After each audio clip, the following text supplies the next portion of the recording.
दोस्तों, मैं मुकेश दीवान सुफलान क्लासेस जयपुर से। मित्रों, कल हमने बात की थी कि प्रयत्न में प्रश्न कैसे बनते हैं। आइए देखते हैं प्रश्न कैसे बनेंगे हमारे। नंबर 1, प्रयत्न कति। नंबर 1, 2 3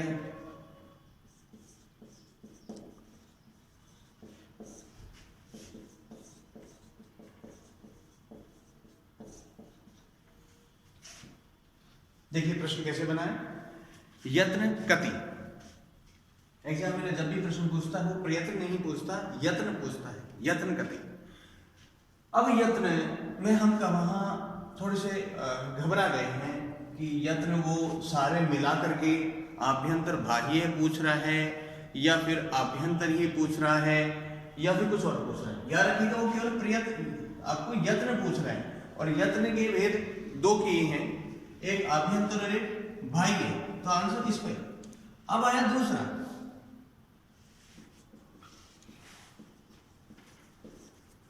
आभ्यंतर प्रयत्न कति।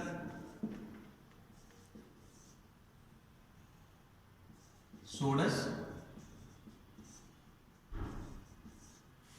एकादश, पंचधा,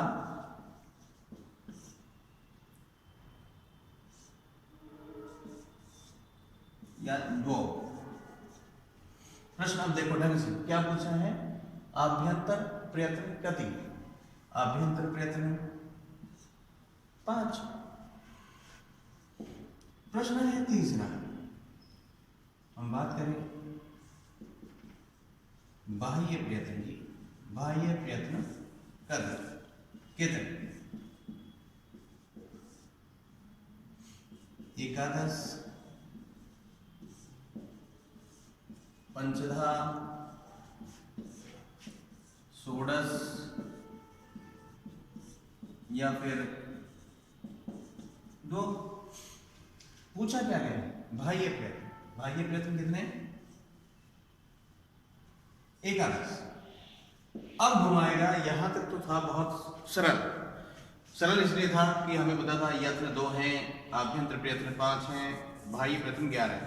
अब प्रश्न को ढंग से, बहुत ज्यादा ढंग से देखना होगा, ये तो गड़बड़ हो जाएगी। जैसे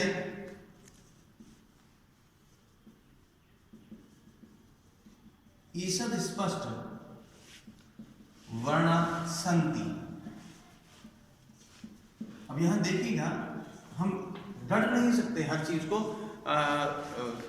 क्योंकि जब तक समझा नहीं गया हो तब तक फटाफट आंसर देना बहुत मुश्किल हो जाता है। और किसी भी पेपर में हम देखें तो एक प्रश्न के लिए केवल 1 ही मिनट मिलता है।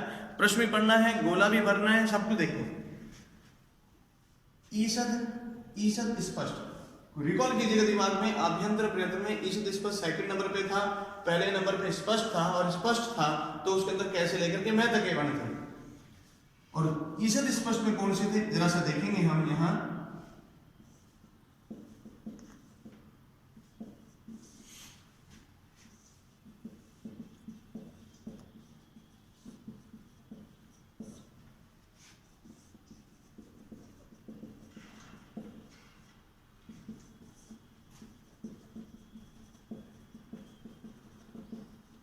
बना गया है एग्जामिनर, सारे दे गए, 4 ऑप्शन दे गए वो हमें।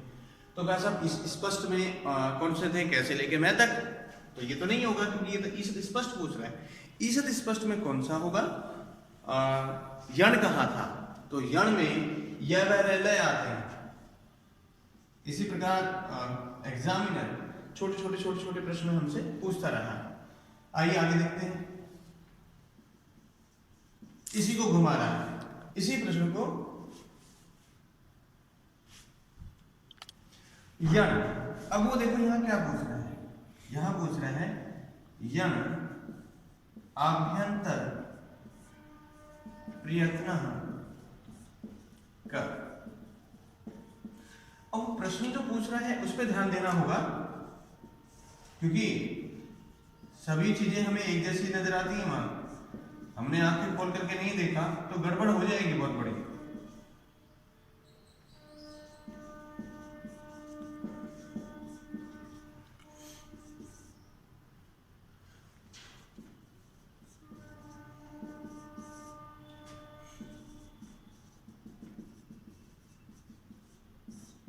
देखिए 4 ऑप्शन देखिएगा।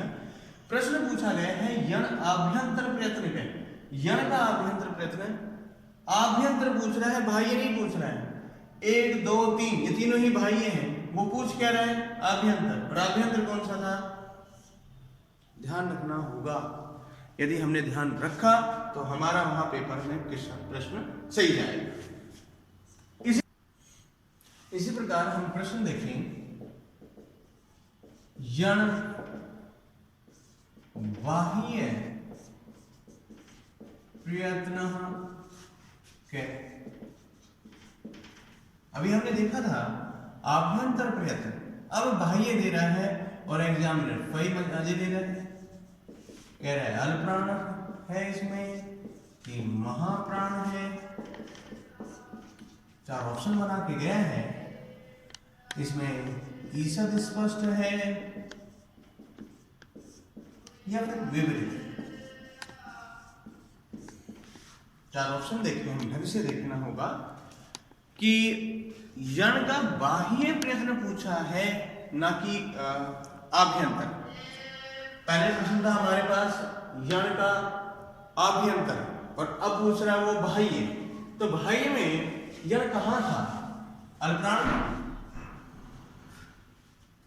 जबकि बाह्य में कहा जाएगा? बाह्य में तो यहां आ गया, आभ्यंतर में कहा रहेगा? ईसद स्पष्ट में। इसी प्रकार से प्रश्न बनता है सल।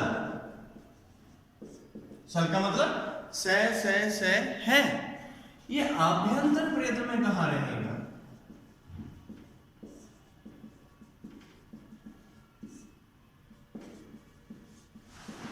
ये लीजिए साहब, नया प्रश्न बना। कहा साहब ऐसी स्थिति में इन्होंने रखा सबसे पहले महाप्राण, फिर इन्होंने रखा ईसद विपरीत, फिर ईसद स्पष्ट और फिर रखा अल्पप्राण। और यहाँ बहुत अच्छी खासी तरह हमारा दिमाग जो है फंस जाता है। प्रश्न यदि ढंग से देखा है तो आंसर भी हमें आराम से मिलेगा। सल का है, से है। आभ्यंतर प्रयत्न पूछा है, आभ्यंतर में ये और ये दोनों नहीं है, हो गए बात। अब इन दोनों में तो यहां ध्यान रखिए, यहां हमने यण किया था, य व र ल, और पूछ क्या रहा है वो? सल। कहां जाऊंगा? आंसर हो गया। फिर अगला प्रश्न देखें। क्या साहब सल बाह्य प्रयत्न के या अस्ति, जो भी प्रश्न बनाए वो यहां देके बैठा है, वो विपरीत, महाप्राण, उदात्त और अल्पप्राण। अब हमें यह ध्यान रखना होगा कि बाह्य प्रयत्न में ये भी बाह्य प्रयत्न है, ये भी बाह्य है, ये भी बाह्य है, ये आभ्यंतर है, तो ये तो आभ्यंतर हो ही नहीं सकता। अब प्रश्न है कि उदात्त में स्वर आते हैं, ये तो व्यंजन है, तो ये दोनों हट गए। अब बच गए दो कि अल्पप्राण में कि महाप्राण में। तो महा यानी अधिक वायु और अल्पप्राण मतलब कम वायु। तो मुख के हाथ लगा के जब हमने देखा था तो से है, अधिक वायु आ रही थी, वहां याद सारा नहीं आता है। इस प्रकार से हम उन प्रश्नों को सॉल्व कर सकते हैं। तो सरगम बाह्य प्रयत्न का कौन सा होगा? महाप्राण। जबकि रस देखिएगा वहां कौन सा है? प्रश्न क्या था, यहां प्रश्न क्या है? अब एग्जामिनर इसे यूं भी बदलता है, अंतःस्थ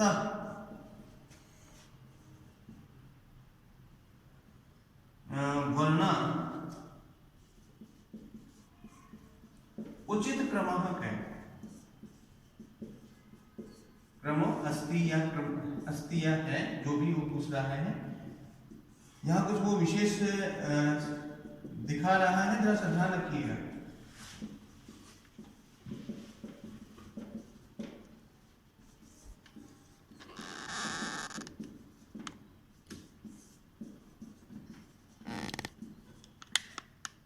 देखिए चारों से अंतस्थ वर्ण उचित क्रम में पूछा है, और एग्जामिनर ने क्या किया, अंतस्थ वर्ण जानते हैं हम, यह वैरल है, लेकिन एक ये दे गया और एक ये दे गया, इधर वाला देखें इधर वाला भी देखें। ये वाला क्रम तो हिंदी में चलता है, संस्कृत में माहेश्वरी सूत्र चलेंगे, और माहेश्वरी सूत्र होंगे तो क्या होगा, सोचे देखिए, माहेश्वरी सूत्र होगा तो वहां है, ये, वे, रे, ले चलेगा, यह है, ये वरट और लड़। यहां भी देखो, मैं दिखाता हूं उसे। पांचवा जो माहेश्वरी सूत्र हमारा है, ये, वे, रे, टे, और छठवा था ले, रे। तो क्रम कौन सा है, 1 2 3 4, उचित क्रम कौन सा है, उसने उचित क्रम में पूछा है, सीधा सा ध्यान रखना होगा, नहीं तो बहुत बड़ी मिस्टेक हमसे हो सकती है। और देखते हैं आगे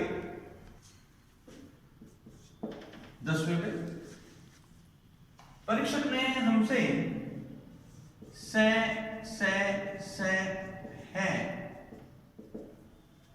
दिया उसे, हम अच्छी जानते हैं, सलाह हो, कहा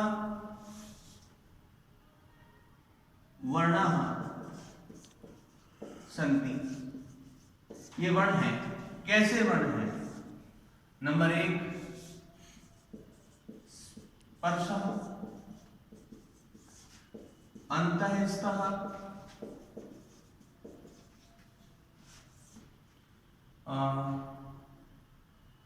ऊष्म और अच। ध्यान रखिएगा, कहां आएगा, गर्म हवा निकल रही थी, ऊष्म वर्ण है। इस तरह से एक परीक्षक हमसे लगातार प्रश्न पूछता चला आ रहा है, हमसे पूछता भी रहेगा। क्यों पूछता रहेगा, ध्यान रखिएगा, क्योंकि उसके पास यहाँ वो पॉइंट है जिसमें वो प्रश्न इस तरह से हमसे पूछेगा। क्या साहब, एक प्रश्न यूं भी पूछा जा सकता है, कैसे कि स्वराणाम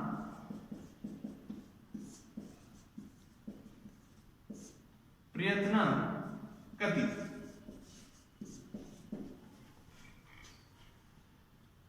या स्वराणाम प्रयत्नानि कति, प्रश्न बना रहे हो कि स्वरों के प्रयत्न कितने होंगे। पहला ये ऑप्शन है, एकः, द्वौ, चत्वारः और पंच। अब समस्या खड़ी हो गई, प्रश्न को ढंग से पढ़ना होगा, स्वरों के प्रयत्न कितने होंगे। तो स्वर आभ्यंतर में भी होता है और बाह्य में भी होता है।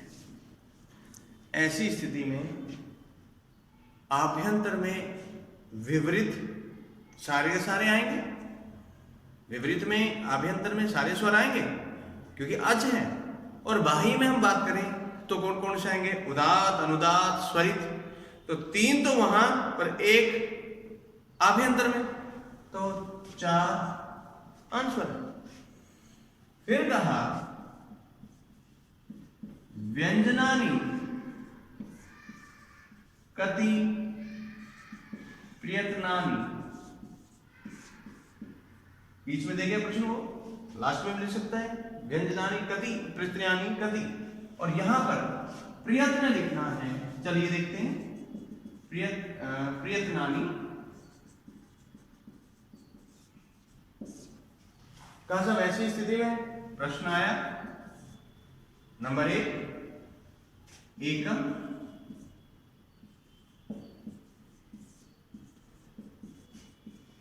द्वौ,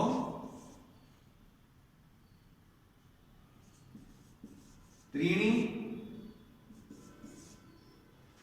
और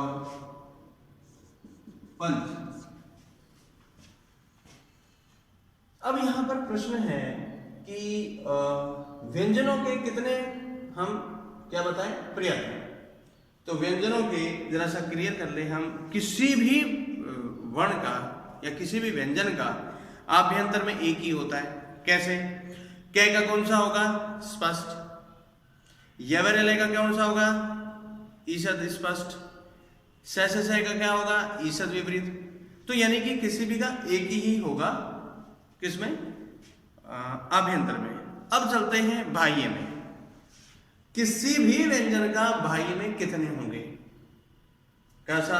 कै का लूं तो कै विवार में भी है, दूसरा श्वास में भी है और अघोष में भी है और एक अल्प प्राण में भी है। तो 4 तो बाह्य और एक क्या हो गया? आभ्यंतर। कितने होंगे? इसी प्रश्न को वो और घुमा के देगा। स्वराणाम आभ्यंतर प्रयत्न कति। अब प्रश्न पे चले जाओ। एक है, द्वौ, त्रय और चतुर्थ। अब प्रश्न ये है कि आभ्यंतर प्रयत्न में वो कौन सा प्रयत्न है जिसमें सारे के सारे स्वराणाम सारे स्वर गए हैं। सारे स्वर कितनों में आते हैं? तो केवल एक में ही आते हैं, विपरीत में। कई बार फंस जाते हैं हम कि सब समृद्ध में तो ए आ रहा है। कैसा? समृद्ध में केवल अकेला ए आ रहा है और वो यहां क्या कर रहा है? पूरे समूह की बात कर रहा है कि स्वरों का कौन सा है और कितने हैं। एक ही है, विपरीत। अब कहा साहब वो एक जो है वो कैसे कवर हो? तो कहा वहां एक प्रश्न वो सीधा सीधा सब पूछेगा हमसे। रियास में ए कारस्य प्रयोग दशायाम आभ्यंतर, नीचे ले लें इसको, आभ्यंतर प्रयत्न के ढंग से पढ़ना होगा। अकार से प्रयोग दशायाम आभ्यंतर प्रयत्न क्या है? नंबर 1 विपरीत या फिर समृद्ध या फिर उदात या फिर स्पष्ट। ढंग से देखिएगा। प्रयोग दशा में पूछ रहा है। प्रयोग दशा में मुंह खुल गया था, आभ्यंतर में खुल गया था तो किसमें उठा कर दिया था हमने? समृद्ध में। लेकिन यहीं पर प्रक्रिया दशा लिखा होता तो वापिस इसी में चला जाता। वो आभ्यंतर प्रयत्न का पूछ रहा है। इस तरह से हमसे एग्जामिनर लगातार प्रश्न छोटे छोटे छोटे छोटे छोटे करके बहुत सारे प्रश्न पूछता है। कुछ और प्रश्न देखते हैं। एग्जामिनर ने इस बार बिल्कुल आपके स्टेट का जो पेपर था, जिस भी स्टेट से हैं आप, उस स्टेट में इस बार एक बिल्कुल नया हट करके उसने प्रश्न बनाया इन्हीं पर। ककारस्य आभ्यंतर प्रयत्न कै। ककार मतलब कै का। नंबर 1 विवार, नंबर 2 अल्पप्राण,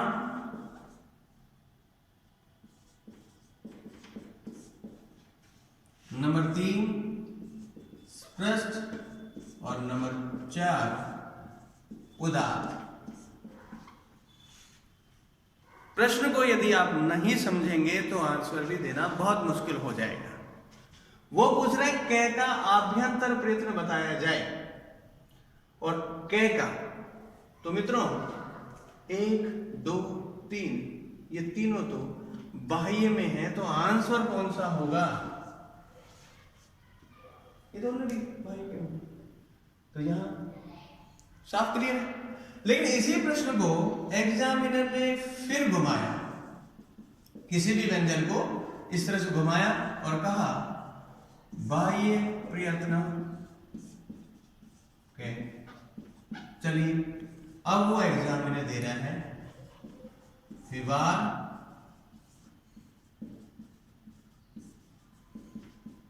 अनप्राण श्वास दूसरा या सर्व। क्या कर सकते हैं मानसवर? बाह्य पूछा है, विवार और श्वास में भी क्या आता है और अल्पप्राण में भी क्या आता है, पहला तीसरा पांचवा। तो पहला है क्या वो वर्ण, और ऐसी स्थिति में यहां आंसर इसी प्रश्न को मैं और तरीके से भी घुमा सकता है। आप व्यंजन के बना सकते हैं ढेरों प्रश्न, स्वयं भी कोशिश कर सकते हैं।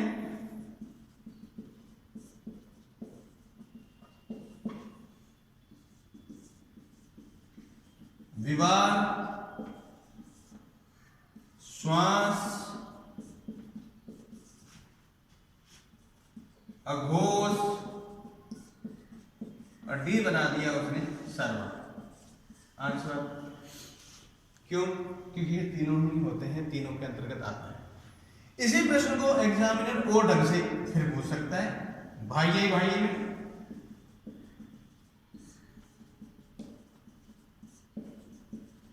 प्रश्न वही बन रहे हैं, चार ऑप्शन पे सारी कहानी घूम रही है।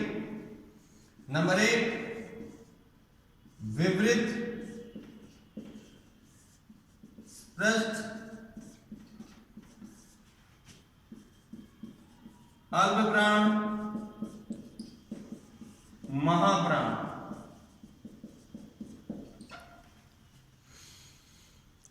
अब क्या किया जाए? ध्यान रखिए स्वरों का है, आभ्यंतर प्रयत्न में होता है, ये बाह्य पूछ रहा है, ये भी कहां होता है आभ्यंतर प्रयत्न में। तो अब लड़ाई इन दो की। हम अच्छी तरह जानते हैं कि अल्पप्राण में वो वर्ण रखे जाते हैं जिनसे मुंह से हवा कम निकलती, और महाप्राण में, मैं एग्जाम हॉल की बात कर रहा हूं, मुझे नहीं पता कि आप कितनी तैयारी करते हैं।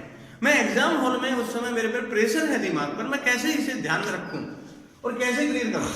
तो क्या साहब यहां क्या कहा, अल्पप्राण कम वायु, हाल उठाया खे में ज्यादा रही, कै में कम आ रही, अल्पप्राण है चलिए। और हवा लगातार आती है, कई बार कहते हैं बच्चे कि सब लगातार आ नहीं रही है हमारी। तो भैया थोड़ा सा प्रैक्टिस कीजिए एग्जाम से पहले, क्योंकि यदि आप एग्जाम से पहले थोड़ा हल्का सा प्रैक्टिस कर लेते हैं तो आपका सवाल नहीं उठता कि आपका कोई सवाल खराब हो जाए, और सिलेक्शन में आपका वहाँ एग्जाम में वो 1 घंटा का हो या फिर वो 2.5 घंटे का हो या तो वो 1.5 घंटे का हो, चाहे वो 90 मिनट का हो, उस समय आपका वो सारी जिंदगी का यानी कि सारे साल की मेहनत का निचोड़ होता है। और एक नंबर पे बच्चा 20-20 हजार बच्चों के पीछे चला जाता है और 20-20 हजार से आगे भी आ जाता है। इसे थोड़ा सा ध्यान रखना होगा, ऑब्जेक्टिव का है। और किसी ने सही कहा है कि PhD कर रखी है लोगों ने और ऑब्जेक्टिव के पेपर में फेल हो गए, यानी कि वो दिखने में तो शानदार है और फेल किस में हो गए। और मेरा यही कहना है कि एग्जाम तक सभी धुरंधर होते हैं, एक से बढ़कर एक धुरंधर होता है, लेकिन वो जो 2.5 घंटे शांति से बिल्कुल दिमाग चलाकर जिसने काम किया वही जीतता है। और कहा भी गए हैं, बहुत अच्छा कहा है, जो जीता वही सिकंदर, बाकी सारे बंदर ही बंदर। क्योंकि कारण होता है फेल होने का सबके पास, लेकिन जीतने वाले के पास एक ही होता है कि उसने उस 2.5 घंटे में अपना पूरा मन अपना दिमाग एक ही जगह रखा और उसको समझते हुए उस प्रश्न को किया है। आगे बढ़ते हैं। क्या साहब इसी प्रकार से क्या स्वरों के भी बन सकते हैं? हाँ, क्यों नहीं, हम बनाना चाहें क्यों नहीं बनेगा।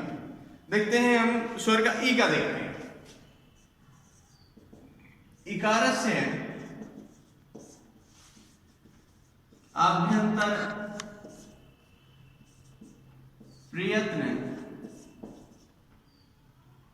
अस्ति, या तो अस्ति लगा गया, आपकी वो क्या नहीं लगा के गया, आभ्यंतर प्रयत्न पूछ रहा है तो जरा सा क्लिक कीजिएगा, ई का कौन सा है, थोड़ा सा रिकॉल करेंगे तब अपने आप दिमाग में बैठ जाएगा कि साहब कौन सा है और कौन सा नहीं है।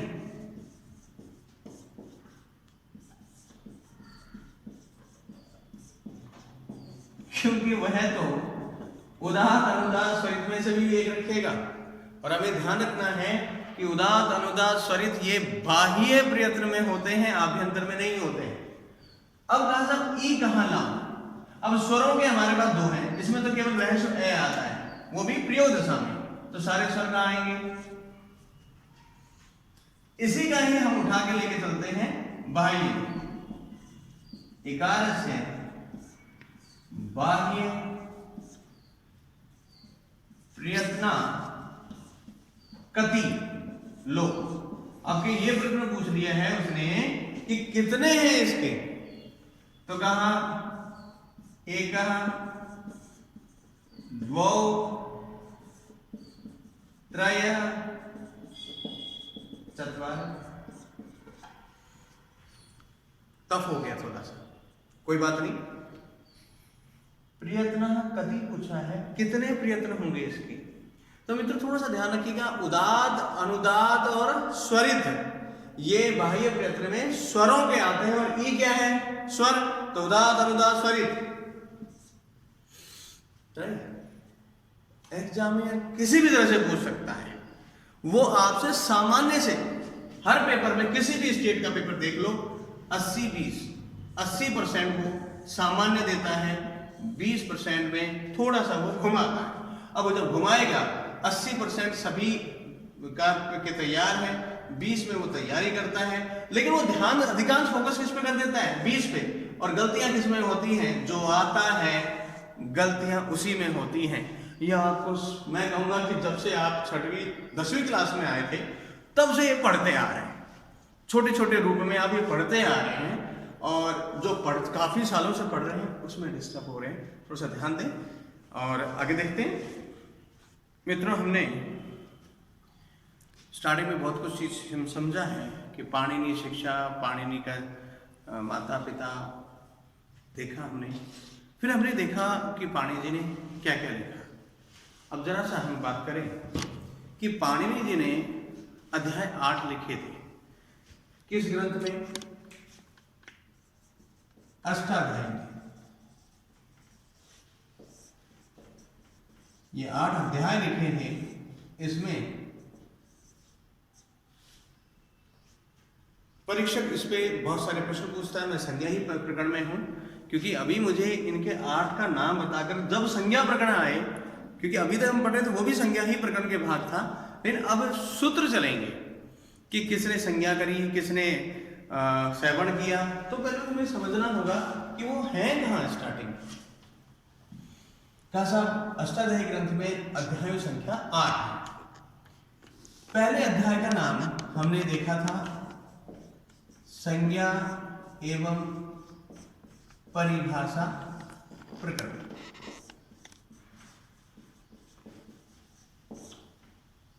दूसरा हमने पहले भी देखे, हम सबसे पहले संज्ञा प्रकरण में।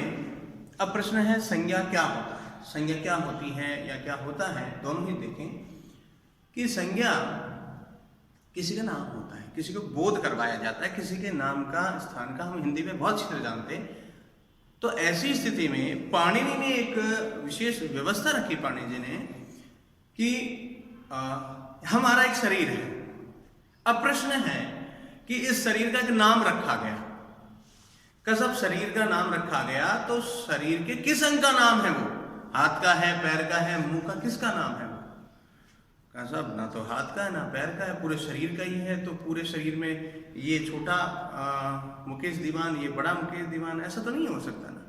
तो फिर किसका रखा? साहब इंसान जब इस दुनिया से चला जाता है तो उसे सब कहा जाता है, उसका नाम लेके नहीं बुलाते, तो फिर नाम किसका रखा? साहब इस शरीर को जो चलाया जा रहा है उसके लिए भौतिक नाम रखा गया, कि इस शरीर को एक आत्मा है, उस आत्मा को संबोधित करने के लिए नाम रखा मुकेश दीवान, नाम मेरा जो है रखा गया, और उसी से हम चल रहे। तो यहाँ भी एक सूत्र जो है, जो नियम है, उनमें कहा गया संज्ञा सूत्र, कि जिनसे कार्य किया जा सके। अब प्रश्न ये है कि परीक्षक इसी पे पहला ही प्रश्न पूछता है कि अष्टाध्यायी ग्रंथे प्रथम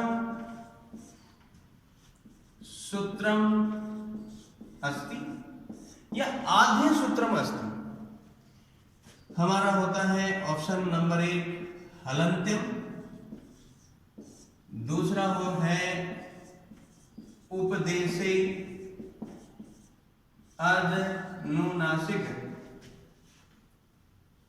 उपदेशे अनुनासिक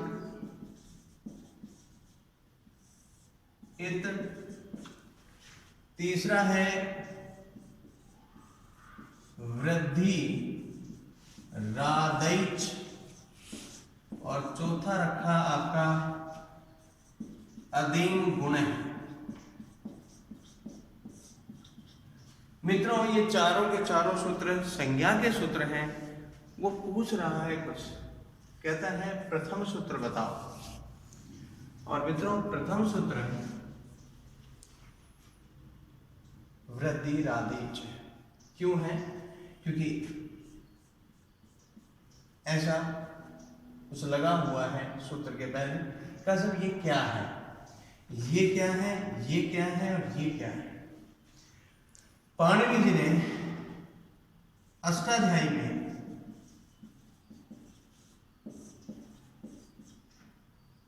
अध्याय 8 लिखे। प्रत्येक अध्याय में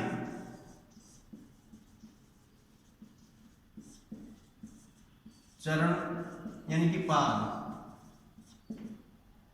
4, और फिर रखा अष्टाध्यायी में सूत्र संख्या। तो सूत्र कितने हैं वहां? तो कहा विद्वानों का अपना अपना खेल। यहां फंसी हुई है कहानी, सारी कहानी फंसी हुई है। कुछ टीकाकार जो अष्टाध्यायी पे लिखते आ रहे हैं, उन्होंने एक ने बताया 3995, एक ने बताया 3965, एक ने बताया 3978। अभी हाल ही में 2014 में प्रश्न पूछा गया था दिल्ली अधिनियम में, पीजीटी में पेपर में ये प्रश्न पूछा गया कि अष्टाध्यायी ग्रंथे कति सूत्राणि। आंसर इसे स्वीकार किया गया, इन्हें नहीं। एक जगह इसे भी देखा गया कि साहब अब ये आंसर क्यों स्वीकार कर रहे हैं? कहा साहब बाद में पाणिनि के बाद में जितने भी राइटर आए, जिन्होंने जितनी भूमिका निभाई उस हिसाब से रखा। इसीलिए इस प्रश्न को एग्जामिनर कम से कम उठाता है कि पाणिनि के सूत्रों की संख्या कितनी है। अब प्रश्न ये है कि पहला तो अध्याय का नाम, दूसरा चरण कितने और सूत्रों की संख्या जिस प्रकार से ऊपर रखी। तो यहां पहला जो ये है, ये तो है अध्याय, तो अध्याय नंबर 1। ये दूसरे का अर्थ क्या है? चरण नंबर 1। और ये किसका है? सूत्र नंबर 1। डेट ऑफ बर्थ जैसी है इसकी कि पहले अध्याय का, पहले चरण का पहला सूत्र है कौन सा? अष्टाध्यायी ग्रंथ में प्रथम सूत्र है। देर सा हो गया। हम होता क्या है, थोड़ा सा गड़बड़ हो जाती है हमसे। हम लघु सिद्धांत कौमुदी जैसे ही आपके यहाँ जो चल रही है, कोई छोटी कोई मोटी कोई बड़ी कोई छोटी जैसी भी है, वहाँ पहला सूत्र जो शुरू होता है ये होता है, लेकिन उसके आगे लिखा हुआ क्रमांक नहीं पढ़ते हम कि क्या क्रमांक दे रखा है, हम ध्यान ही नहीं देते उस पर। और जब ये आता है तब इस पे ये बार बार पढ़ा देते हैं टीचर, सभी बहुत बढ़िया पढ़ाते हैं सभी टीचर, ऐसा कोई नहीं है जो अच्छा नहीं पढ़ाता। और वहां हमें ध्यान रखना हो, क्योंकि हमें ये याद है कि अष्टाध्यायी। इसी प्रश्न को एग्जामिनर दूसरी तरह कैसे पूछेगा?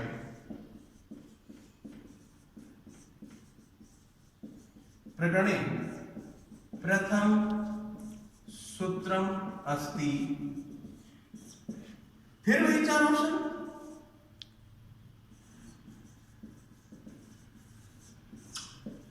फिर वही कहानी।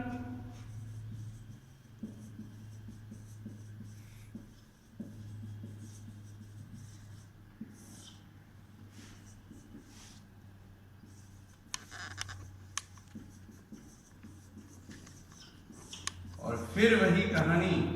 तो आंसर घूम फिर करके एग्जामिनर वही पूछ रहा है और सीधा सा है। क्यों? संज्ञा प्रकरण में प्रथम सूत्र कौन सा आएगा? क्योंकि जब अष्टाध्यायी का पहला अध्याय कौन सा है? संज्ञा प्रकरण। तो पहला सूत्र कौन सा होगा उसका? वृद्धि राधेची ही होगा। हम संज्ञा प्रकरण में चल रहे हैं, सूत्रों की कहानी खेल रहे हैं, एग्जामिनर को समझ रहे हैं, उसके पेपर को समझने की कोशिश कर रहे हैं, और साथ में हम संस्कृत को समझना चाह रहे हैं जिसमें इतना सरल भाषा में होता है। इतनी सरल भाषा है ये।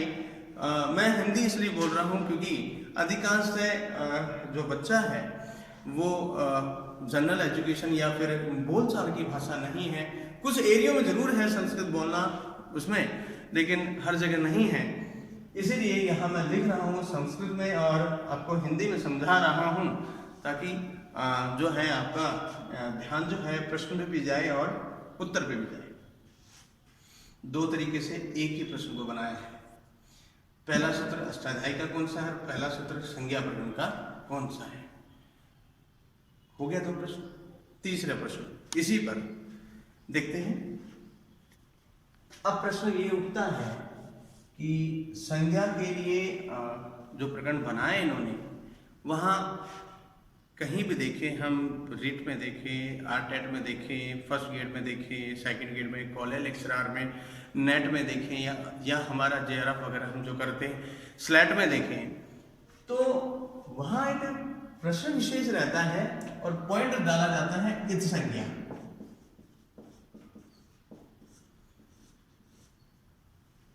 सब इत संज्ञा कि कितने नियम यानी कि सूत्र कितने बनाए हैं।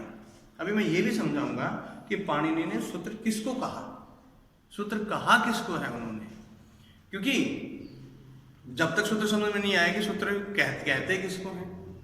तो पाणिनि जी से हम इत संज्ञा की जहां बात हो रही है, अब बात हुई है सबसे पहले कि इत संज्ञा के जो सूत्र हैं वो नियम कितने हैं। तो पहले हम समझ रहे सूत्र क्या होता है। पाणिनि जी ने सूत्र के विषय में कहा, नंबर 1 अल्पाक्षर असंदिग्धम,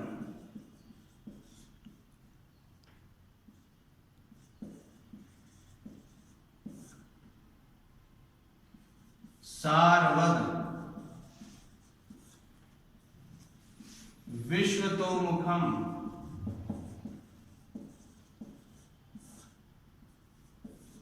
अस्तोभैनम और अनवद।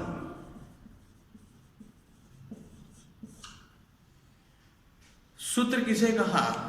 पाणिनि जी कहते हैं कि अल्प अक्षर होने चाहिए, कम से कम अक्षर होने चाहिए श्लोक सूत्र में, असंदिग्ध, कोई संदेह नहीं होना चाहिए। सारवद, सूत्र का सार मतलब अर्थ निकलना चाहिए। विश्व तो मुखम, विश्व के किसी भी कोने में चले जाएं, शाब्दिक अर्थ बता रहा हूं इसका, कि विश्व के किसी कोने में चले जाऊं वो जैसा है वैसा ही रहेगा। अस्तोभैनम, किसी प्रकार से हम उसे चेंज नहीं कर सकते और उसे नष्ट भी नहीं करते। क्यों?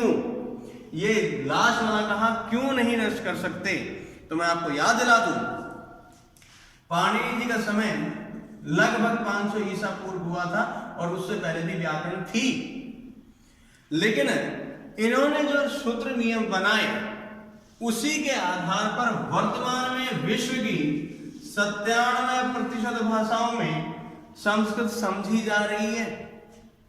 और यदि इनके ये रूल्स खत्म कर दिए गए तो संस्कृत से क्या हट जाएगी? व्याकरण, और व्याकरण हट गई तो भाषा खत्म। बिना व्याकरण के आप कुछ भी नहीं लिख सकते हैं। और ऐसी स्थिति में उन्होंने 7 शब्दों में कहा कि सूत्र क्या होता है। अब आता है इत संज्ञा का। तो इन्होंने इत संज्ञा के सूत्र 6 बताए। कौन कौन से? उपदेशे, अनुनासिक इत, दूसरा बताया हलंत्यम, तीसरा हम चूटू को ले लें, चौथा है लशक व तद्धिते, पांचवा हम रखें तो स प्रत्यय, और छठा है आदिरणी टू डबल। इस संज्ञा के ये सूत्र रखे। कहा? संज्ञा प्रकरण में। अधिकांशतः हम लोग सामान्य रूप से यहां तक तो जानते हैं, इन पे भी ध्यान रखना होगा, क्योंकि यहाँ तक तो शास्त्री वगैरह वाले बच्चे भी खूब अच्छी तरह से ध्यान रखा उन्होंने। यहाँ नहीं रख पाए या रख पाए हैं तो बहुत बढ़िया है, ध्यान रखें। इस प्रकार से उन्होंने संज्ञा प्रकरण में 6 नियम बनाए। हम बात करेंगे वापस वहीं पर जहाँ पर हमने उच्चारण स्थान बनाए हैं या फिर प्रयत्न बनाए हैं, क्योंकि इनका विशेष हम देखेंगे। पहले हम बात करेंगे वहीं पर जो कि हमें सबसे ज़्यादा काम आता है, जैसे संहिता संज्ञा किसे कहते हैं, सवर्ण किसे कहते हैं, तो वहाँ हम चलते हैं, देखते हैं। सबसे पहले है संहिता संज्ञा सूत्र। आइएगा, संहिता नहीं होता मित्रों, ये संहिता। यदि ये संहिता है तो फिर इसे क्या बोलूं, इसे क्या बोलूं? अक्सर हम इसे संहिता संहिता करते हैं, यह संहिता सूत्र होता है। कहा साहब ये सूत्र क्या है? तो सूत्र देखें, परः सन्निकर्षः संहिता। पाणिनि जी ने नियम बनाया, इस नियम को उन्होंने थोड़ा सा और समझाया। वर्णानाम अतिशय सन्निधि संहिता संज्ञा स्यात्। अब इसे समझते हैं, क्या कहा आपने? वर्णानाम, वर्णों की, अतिशय अत्यधिक, सन्निधि समीपता होने पर उनकी क्या होगी? उन वर्णों की संहिता संज्ञा होगी। वर्णों की अत्यधिक समीपता होने पर उनकी क्या होगी? वर्णों की, ध्यान रखिएगा, वर्ण में स्वर व्यंजन आते हैं, कि वर्णों की अत्यधिक समीपता होने पर क्या होगा? संहिता संज्ञा होगी। अब यहां एक प्रश्न और आता है कि व्याकरणे संहिता केन सूच्यते? व्याकरण में संहिता किसका सूचक है या किससे सूचित है?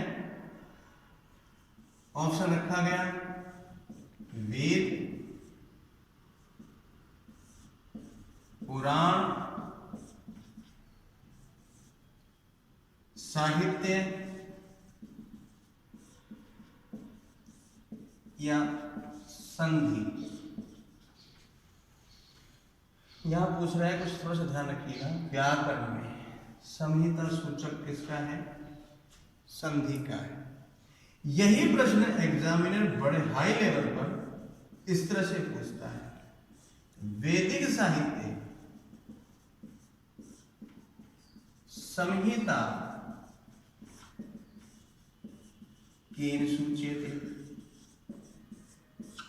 4 ऑप्शन रखेगा वो, वेद,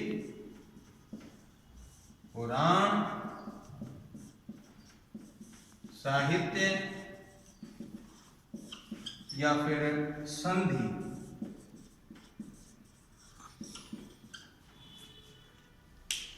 खास वैदिक साहित्य में वेद का सूचक होता है संहिता, और व्याकरण में किसका सूचक होता है? संधि। प्रश्न बहुत ही तरीके से बनाता है। देखते हैं तीसरा प्रश्न। जैसे कि नेट में भी पूछा गया था ये, और फर्स्ट ग्रेड में भी पूछा जाता है। अतिशय सन्निधि का संज्ञा हो।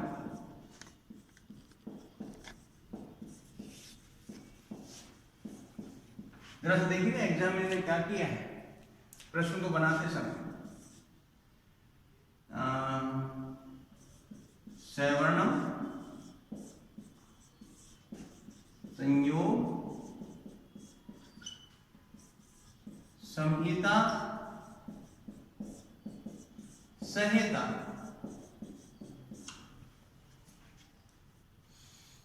अब वो प्रश्न समझ में आना चाहिए कि क्या पूछ रहा है। कुछ नहीं किया एग्जामिनर ने, ये नीचे की जो वृत्ति है उसको यूं का यूं उठा के रख रहा है, और यहाँ संहिता को छोड़ करके बाकी सब कुछ लिख दिया है। वर्ण नाम अतिशय सन्निधि खाली का संज्ञा भवती। चलो सर, या शा लगा लो, तो का आंसर देना है। प्रश्न में प्रश्न निकल रहा है। परीक्षक हाई लेवल पे और लो लेवल पे इस तरह से भी प्रश्न पूछता है। पर है सन्निकर्ष है संहिता,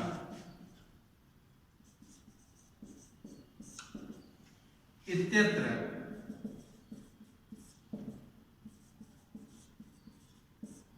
सन्निकर्ष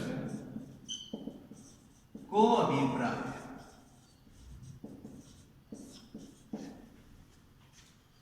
प्रश्न पूछ के सन्निकर्ष का क्या अभिप्राय है? नंबर 1 समीपता,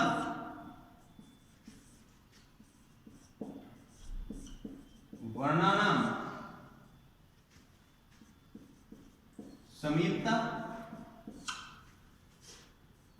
तीसरा क्या संयोग, और चौथा देखिए वो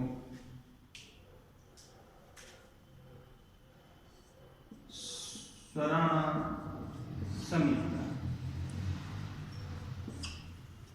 क्या किया है एग्जामिनर ने? कुछ भी नया नहीं किया है। हमें अच्छी तरह पता है वर्णों की समीपता को क्या कहते हैं? सन्निकर्ष। समीपता को क्यों? सन्निकर्ष अलग अलग अर्थों में हो सकता है, लेकिन एग्जामिनर सूत्र दिया है यहाँ पर है सन्निकर्ष समीपता। यहां बताओ कि सन्निकर्ष का क्या अर्थ है? कसम वर्णों की समीपता को कहा जाएगा, समीपता को नहीं कहा जाएगा। न स्वरों की समीपता को कहा जाएगा, न संयोग को कहा जाएगा। किसको कहा जाएगा? वर्ण नाम समीपता। चलिए आगे देखते हैं और देखते हैं।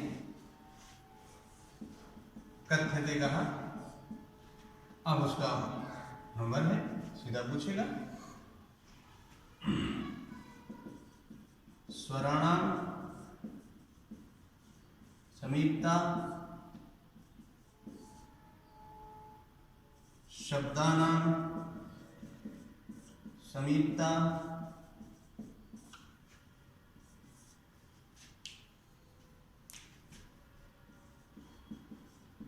वर्णानां सन्निधि और अक्षरानाम। अक्षरानाम नहीं दे सकता क्योंकि व्यंजना नाम देगा।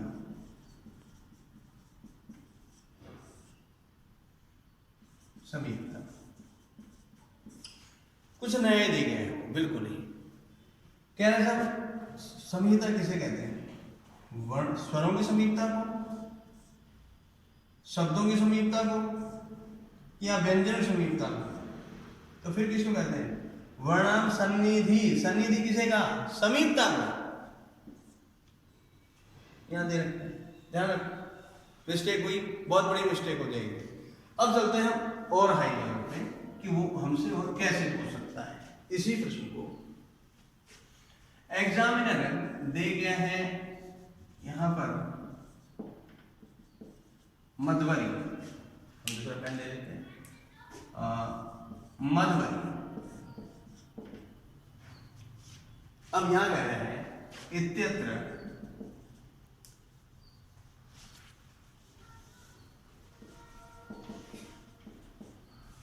चलिए इसको थोड़ा सा संहिता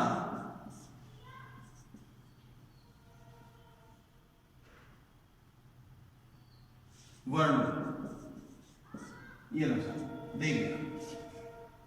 अब एग्जामिनर यहां प्रश्न दे रहा है और 4 ऑप्शन भी दे गया।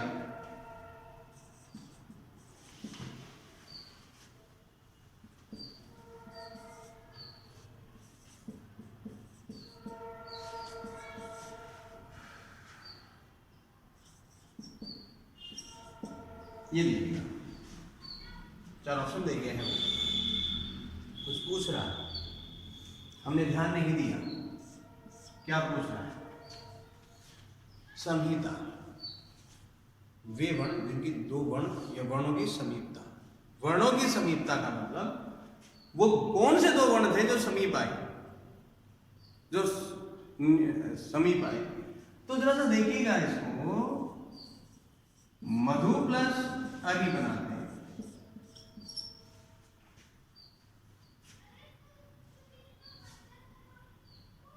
समीपता किनकी है, आंसर। क्योंकि यदि उनकी समीपता नहीं होती तो ऊ का वह नहीं बनता, और इनकी तो समीपता, ये तो वह बनी नहीं है ही नहीं कहीं, ये तो बनने के बाद में नजर आएगा। और ऐसी स्थिति में दोनों गलत। यहां क्या गड़बड़ थी, यहां पहले ऊ है जबकि यहां आंसर का। सब कितना सीधा सा ये सूत्र है और एग्जामिनर इस पर कैसे प्रश्न बना रहा है, हमें ध्यान रखना ही होगा।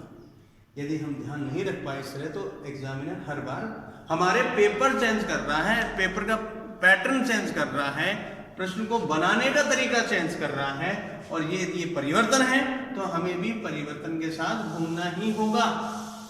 मैं आपको यहाँ संधियों में समझाऊंगा जब चलेगी मेरा वीडियो, तो वहां वो सज्जन वाला जो शब्द है या कस्सिद है, एग्जाम में सूत्र देके पूछे तो संधि विच्छेद क्या होगी, बिना सूत्र दिए तो कैसे होगी, तो ये चीजें हमें वहां देखनी होंगी।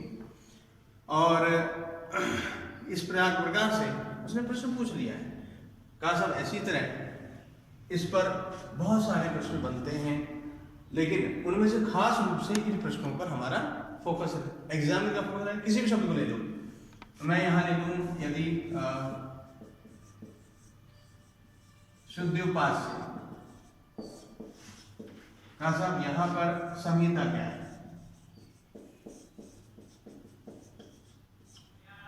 देखो कहा साहब पहला ध और यू में है कि ई और ऊ में है, या फिर ई या ऊ में है, या फिर ई या ऊ में। एग्जामिनर 4 ऑप्शन रखे गए हैं। कई बार हमसे बहुत बड़ी मिस्टेक होती है संधि विच्छेद रखने में। सुधी प्लस उपास्य होता है, नहीं बढ़िया, तो ये भी था, अच्छा ये भी था। वो पूछ रहे समीपता है कौन सी की, वो रखे इसलिए गए हैं, अच्छा बुरा नहीं, यहाँ 4 ऑप्शन रखे गए हैं। या ई बड़ी है, यहाँ भी बड़ी थी, यहाँ भी, यहाँ वो छोटा है, यहाँ बड़ा है, यहाँ छोटा है, आंसर ढंग से देखिएगा। क्योंकि वहां है तो ये किसका, संज्ञा का, लेकिन वो संधि के शब्द रख करके और फिर पूछ रहा है उसमें। और इस प्रकार से यदि वो प्रश्न पूछ रहा है तो तैयार रहिएगा। इस प्रकार से जब प्रश्न एग्जाम में पूछेगा तो हमें प्रश्न के आंसर अपने दिमाग से देने होंगे, हमने जो याद किया है उससे देने होंगे। चलिए आगे देखते हैं। क्या साहब अभी तक हमने जो उदाहरण दिए वो सारे स्वर के लिए, व्यंजन के तो लिए ही नहीं है। आइए व्यंजन में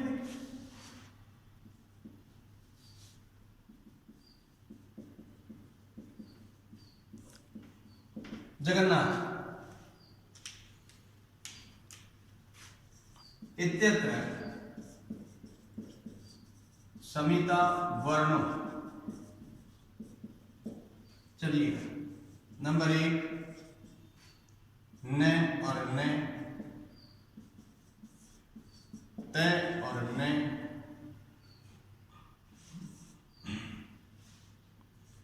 ग और न,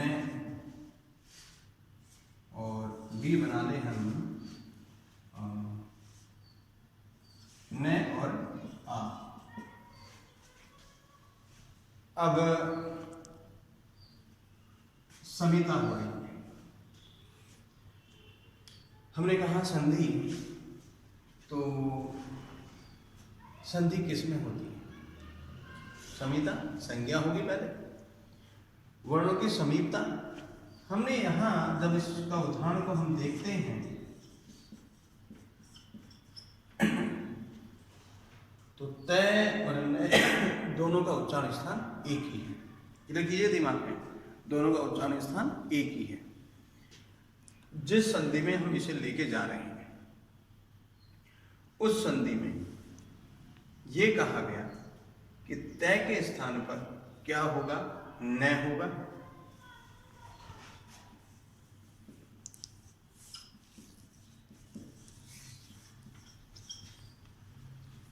आपने केवल यहां यह कहा है कि वर्णों की समीपता। दूसरा का है संहिता, संधि का सूचक है। क्या सर ये वाली जो स्थिति आई है ये किसी संधि सूत्र से आई है। और समीपता कहां थी?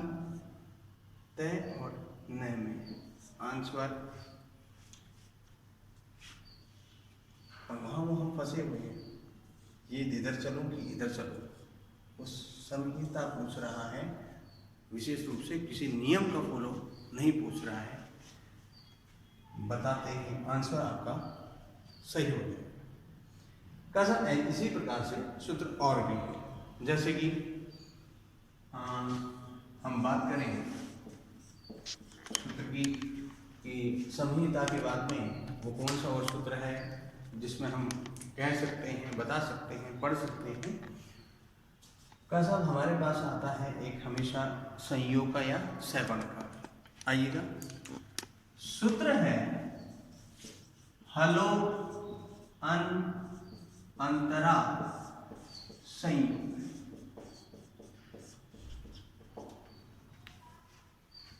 ये सूत्र क्या करता है और क्या है? संयोग संज्ञा सूत्र है।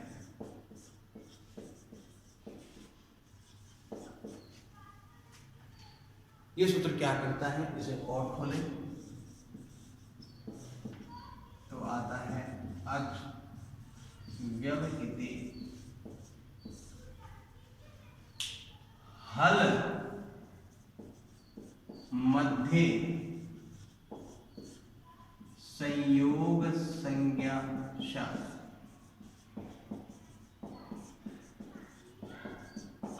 ढंग से देखें इसे, कुछ कहने की कोशिश कर रहा है वो सूत्र, और वो सूत्र में ही कह रहा है। तोड़ के दिखाता हूं।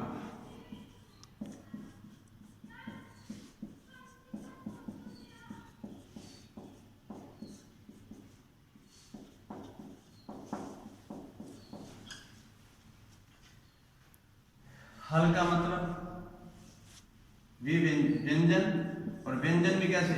हल। हलो हल व्यंजनों के मध्य नहीं, यानी नहीं आए। क्या नहीं आए? अच, अच नहीं आए। मध्य मतलब अंतरा, अंतरा मतलब बीच में। जब व्यंजनों के मध्य क्या ना आए? स्वर नहीं आए, तो व्यंजनों में यानी हल वर्णों में कौन सी संज्ञा होगी? असब सही होगी। उदाहरण दिखाया। देखिएगा, मेरे पास इंद्र शब्द है और इंद्र को यदि मैं खोल दूं,